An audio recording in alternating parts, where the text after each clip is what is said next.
Güney Amerika'nın Sarp Dağları'nda resmi kayıtların bile ulaşamadığı bir bölgede 300'den fazla kişinin kaybolmasına sebep oldu. Herkes yerel çetelerden şüphelenirken sadece bir kişinin geçmişindeki travmalarında gizliydi. 20. yüzyılın en büyük gizemlerinden biri olan bu vakka, adaletin sınırları zorlanırken dehşet verici soru hala cevapsız. 2002 yılından beri hala izi sürülmeyen bu kişi hala aramızda olabilir mi?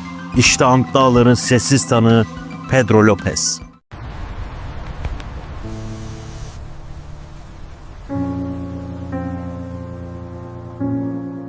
...1949 yılında Kolombiya'nın Tolima bölgesinde hayatına gözlerini açan Lopez, Güney Amerika'nın derin bir kaos yaşadığı döneme tanıklık etti. Kıta genelinde ekonomik çöküş ve siyasi istikrarsızlık, Kolombiya'da etkisini şiddetli bir biçimde gösteriyordu.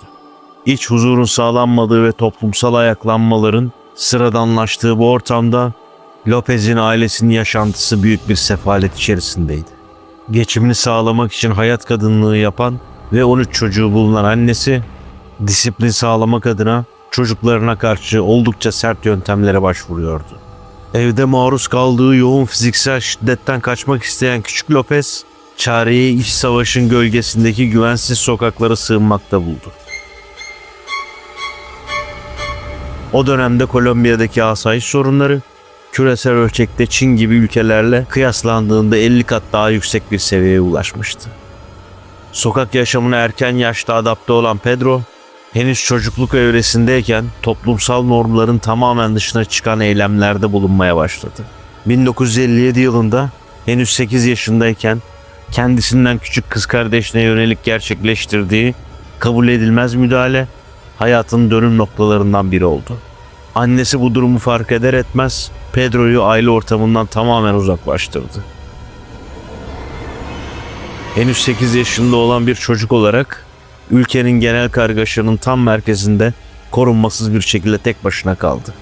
Bu çaresizlik anında kendini destek vaadiyle yaklaşan ileri yaşta bir yabancının teklifini kabul etmek durumunda kaldı. Ancak bu şahsın gerçek niyetinin yardım etmekle hiçbir ilgisi bulunmuyordu. Pedro'yu götürdüğü terk edilmiş bir yerde önce dövdü, sonra defalarca saldırdı ve onu orada terk edip bırakarak gitti. Pedro bu süreçte sokaktaki sert yaşam koşullarıyla doğrudan yüzleşti. Yaklaşık bir yıl boyunca ıssız bölgelerde sığınarak ve kalabalıktan uzak durarak hayatta kalmaya çalıştı. Temel gıda gereksinimlerini atık alanlarında topladığı kalıntılarla gideriyordu. Nihayetinde bir ulaşım aracına gizlice binerek Bogota şehrine doğru yola çıktı. Bogota'nın tanımadığı sokaklarında çevredekilerden destek isteyerek yaşam mücadelesini sürdürdü. Yine bu şekilde yardım aradığı bir gün bölgede ikamet eden yabancı bir çiftle karşılaştı. Onun bu bitkin ve sağlıksız durumuna kayıtsız kalamayarak karnını doyurdular. Ardından onu evlerine götürüp kişisel bakımıyla ilgilendiler ve kendisine yeni giysiler verdiler. Hatta Pedro'nun koruma altındaki bireylerin eğitim aldığı bir okula yerleşmesini sağladılar. Pedro hayatında ilk defa kurumsal bir eğitime dahil oluyordu. Bu aşamada hayatı olumlu bir yöne evrilmişti. 3 yıl boyunca düzenli beslenme imkanı ve hijyenik yaşam koşullarına sahip oldu. 12 yaşına geldiğinde okuldaki öğretmenlerinden birisi Pedro'yu boş bir sınıfa götürerek orada saldırdı. İyi giden hayatı yeniden alt üst olmuştu. Pedro kimseye bir şey söylemeden okuldan para çalarak yeniden sokaklara döndü. Ülkedeki çatışma ortamı sona erip toplumsal düzen yeniden kurulduğunda yeni iş imkanları ortaya çıkmıştı. Ancak bu fırsatlardan hiçbiri Pedro için geçerli bir seçenek teşkil etmiyordu. Çünkü henüz profesyonel bir beceriye sahip değildi. Yaklaşık 6 yıl boyunca dışarıdaki güvensiz ortamlardan destek arayarak ve mülkiyet ihlalleri gerçekleştirerek yaşamını sürdürdü. Kimseyle yakınlık kurmuyor, çevresinde güven duymuyordu. Tek uzmanlaştığı alan illegal yöntemlerdi. 1978 yılında serbest bırakılan Pedro Lopez, kendini hiçbir yere ve hiçbir çevreye ait hissetmiyordu. Bu kimliksizlikle Güney Amerika'nın çeşitli bölgelerinde bir geziye çıktı. Özellikle Peru'nun Sarp dağlık arazilerinde uzun vakitler geçiriyordu. Kendi beyanlarına göre yasa dışı ilk eylemini bu bölgede gerçekleştirdi. Yerli toplumun yaşadığı bu sarp arazilerde 100'e yakın genç kızı alıkoyduğu ve yaşamlarına son verdiğini beyan etti. Bu bölgede çok sayıda kayıp vakası bildirilmiş olsa da yerli güvenlik güçleriyle dağlık arazide yaşayan halk arasında kopukluk bu olayların derinlemesine incelenmesini engelliyordu. O döneme ait resmi belgelerde somut olarak Lopez'in topluluktan 9 yaşında bir kız çocuğu kaçırmaya çalışırken fark edilmesi ve bölge sakinleri tarafından ağır darp edilmesiydi. Yerel halk Pedro'yu etkisiz hale getirip darp etmişler, hatta en ağır cezayı orada onu soyarak uygulamaya kalkmışlardı. Tam bu esnada bölgede yakın bir yerde bulunan bir kadın misyoner bu tarz bir adaletin uygun olmadığını ve şahsı resmi makamlara teslim etmelerin gerektiğini söylemişti. Yerel halk misyoneri dinlemiş, Pedro Lopez'i en yakın karakola götürmüşlerdi. Ancak yargı makamları yerel halkın yaşadığı sorunları incelemek yerine şahsı sınır dışı etmeyi tercih etmişlerdi. Bu gelişmenin ardından Pedro Lopez, Ekvator ve Kolombiya arasında faaliyetlerini sürdürmeye başladı. Kayıplar o kadar fazlaydı ki yetkililer sadece bunu bir kişinin işleyemeyeceği kanaatine vardılar. O dönem söz konusu bölgede yasa dışı yapılanlar ve organize suç örgütleri tarafından gerçekleştirilen insan ticareti faaliyetleri oldukça yaygın. Güvenlik güçleri kaybolan kişilerin yurt dışındaki istismar ağına dahil edildiği varsayımı üzerinde duruyordu. Ancak uzun sürenin ardından ulaşılan fiziksel kanıtlar durumun bir insan ticareti vakasından ziyade sistematik ve nihai cinayetler dizisi olduğunu gün yüzüne çıkardı. 1980 yılının Nisan ayında Ekvator'un Ambota mevkisinde oldukça şiddetli bir doğa olayı meydana geldi. Yaşanan su baskınları ciddi toprak hareketlenmelerine yol açtı. Hava koşullarının düzelmesinin ardından bölge sakinleri yetkililere 4 farklı noktada ceset ihbarında bulundu. Uzman ekipler ve olay yeri inceleme birimleri derhal sahada çalışmaya başladı. Ortaya çıkan cesetler küçük yaştaki kızlara ait ve uzun süre dış etkilere maruz kaldıkları için fiziksel bütünlükleri bozulmuştu. İncelemeler sonucunda bu cesetlerin dışarıdan bir müdahale neticesinde yaşamlarını yitirdikleri kesinleşti. Bu da sistematik bir cinayetin varlığını kanıtlıyordu. Bu olaylardan kısa bir süre sonra Ambota'da bir anne 12 yaşındaki çocuğu Mary ile bir alışveriş alanındaydı. Anne bir süre sonra kendilerini izleyen bir şahsı fark etti.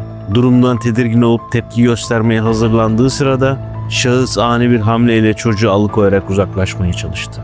Çevredeki esnafın ve halkın hızlı müdahalesiyle şahıs kısa sürede etkisiz hale getirildi.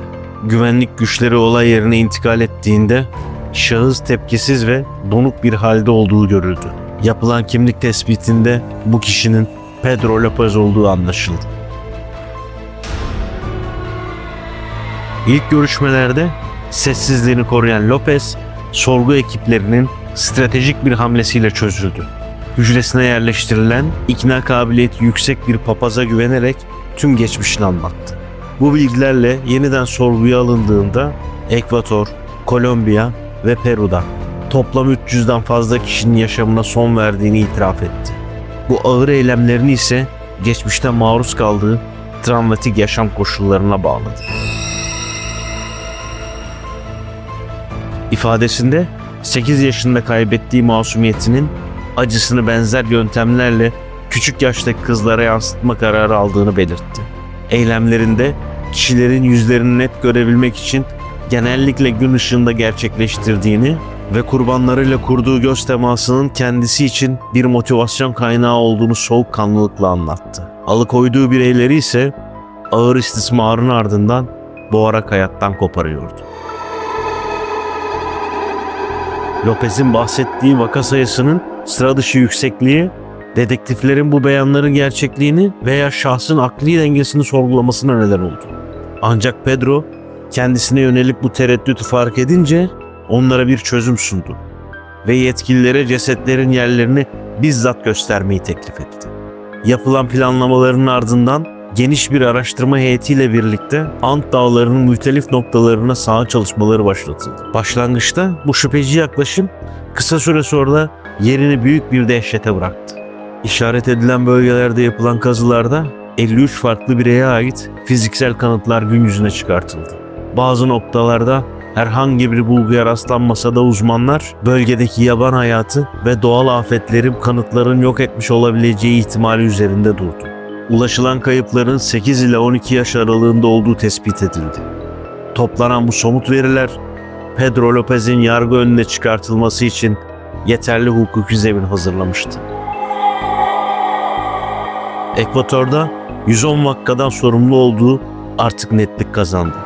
Baş müfettiş Victor Lescona bir şahsın 110 eylem gerçekleştirdiğini iddia etmesi ve bu beyanların yarısının somut delillerle doğrulanması durumunda kişinin tamamen gerçeği yansıttığı kanaatindeydi. Ayrıca müfettiş bu şahsın belirttiği gibi 3 farklı ülkede hayatına son verdiği küçük yaştaki bireylerin sayısının 300'den fazla olduğuna inanıyordu. Pedro Lopez'in yargı süreci 1980'de başladı. Tüm suçları kabul etmesi ve savunma yapmaması süreci tamamen hızlandırdı ve ömür boyu hapis cezasına çarptırıldı. Ancak 18 yıl tecrit altında kaldıktan sonra 1998'de iyi hal gerekçesiyle serbest bırakıldı. Bu karar mağdur yakınlarında çok büyük bir öfkeye yol açtı. Şahsın bulması için yakınları $25.000 ödül bile koydu. Tahliyesinin ardından kaybolan Lopez tam bir yıl sonra Kolombiya'da tekrar ortaya çıktı. Akli dengesinin yerinde olmadığı gerekçesiyle 3 yıl sağlık kurumunda tutulsa da tekrar salıverildi. 2002 yılından beri hakkında hiçbir resmi veri yok ve nerede olduğu, hayatta olup olmadığı hala gizemini koruyor. Ant Dağları'nın bu karanlık ve cevapsız kalan sayfasını şimdilik kapatıyoruz. Ancak gerçek suç dünyasının derinliklerindeki araştırmamız devam edecek. Bu sarsıcı dosyaların ayrıntıları ve benzer vakaların profesyonel analizleri için kanala abone olmayı unutmayın. Yeni bölümleri kaçırmamak için ve anında haberdar olmak için bildirimleri açmayı unutmayın. Sizce adalet bu vakada gerçekten yerini buldu mu? Pedro Lopez'in akıbeti hakkındaki teorilerinizi ve düşüncelerinizi yorumlar kısmında bizimle paylaşmanızı bekliyorum. Katılımınız ve etkileşiminiz bu tür derinlemesine araştırmalarımızın sürmesi adına bizim için büyük bir motive kaynağıdır. Kendinize iyi bakın.